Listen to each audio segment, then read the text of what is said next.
Today I'm here with IICKOMIQUE, aka Icky, and we're right beside his work right now. It's so amazing. And it's what mediums do you use? So my medium is actually I try to be all organic. So some of it is tea, some roots blended down into liquid, chalk, burnt wood.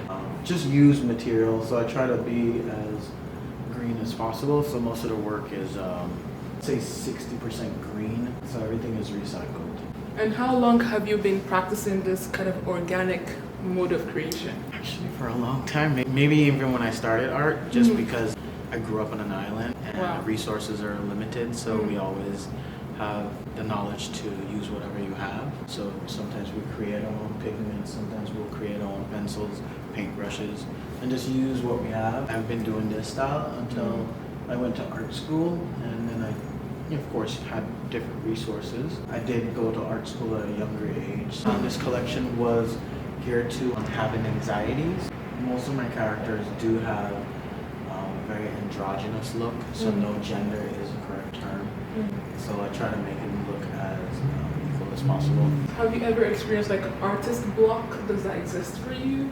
My training has taught me to sketch and draw and take notes, talk to yourself with your art, and have a creative time. So yes and no, but I don't really focus on the no. If you don't have it there, you just take time to do something else. What's your secret sauce for staying inspired? Inspiration for me, I think it's music, watching people, walking, simple things, simplicity of life, to be very exact. I try to go to places that people won't and just observe, and as I observe, I make a point to take notes, sometimes sketch and draw. Like even walking into this space is type of reality that happens with me all the time. I'll tell people stories. If I were to tell this story of what we just walked into, no one would actually think it was real, but that's why I make a point to go to find small things in small places to be surrounded by and find art. That's amazing. And throughout your lifetime, how many pieces do you own? Personally, of my art?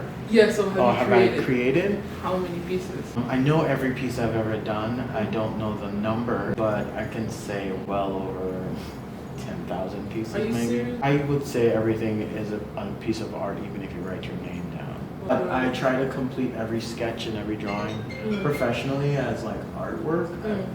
I don't know, maybe over 5,000 pieces that are out there somewhere. And what kind of advice would you give like an emerging artist to get their name out there? Because the term getting your name out there is a little obscure. No, it's not outdated, because that's the whole point. We want to be able to, like a scientist, they have to be published so their work can be known. It's the same thing as an artist. They want their work to reflect them, and getting their name out there is where their work will show a little bit more brighter, I guess.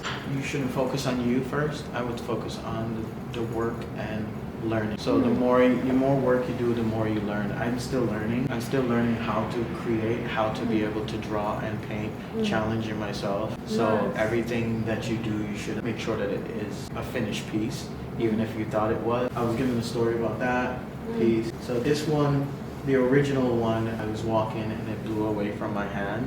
The wind took it. I ripped it a quarter, and while I was gathering it, it tore again, and I lost the top part. So I redid the bottom part by just looking at it, and I added the tape to remind me of the moment that the piece tore. So, and then this one is represented halfway finished because the work was not complete when it blew out. It looks so complete. I love this. Yeah. The way you sketch, is there like a name technique? Oh, technique? No, I just have fun. You just have fun? This is watercolor, so it's very linear for my pleasure, I would say, but I focus more so on characters or portraits, and then I just redo it from there. And then some of them are characters, but it usually has a story to go with each piece, and I always do pieces in threes. Yeah, I think this one is pretty special to me. I love the line work. That's one of my favorites. That one and the guy up there with the incomplete coffee staining, because the smaller ones are all stained with coffee, and some has mud, some has charcoal, and used markers. Wow. Okay. So 3 words to describe your work. Transcendent, emotional, love. Well, so do you have any last words to say to my audience about anything? Stay true to yourself. Keep creating every day. Open your sketch pad and at least do 5 sketches a day, if not one. Write some words or write something down. And don't forget that you are a creator no matter what, even if you feel like you're not. Yeah, that's amazing. Well, let's have a pump. And thank you so much for watching. Like, subscribe, and stay safe. Bye.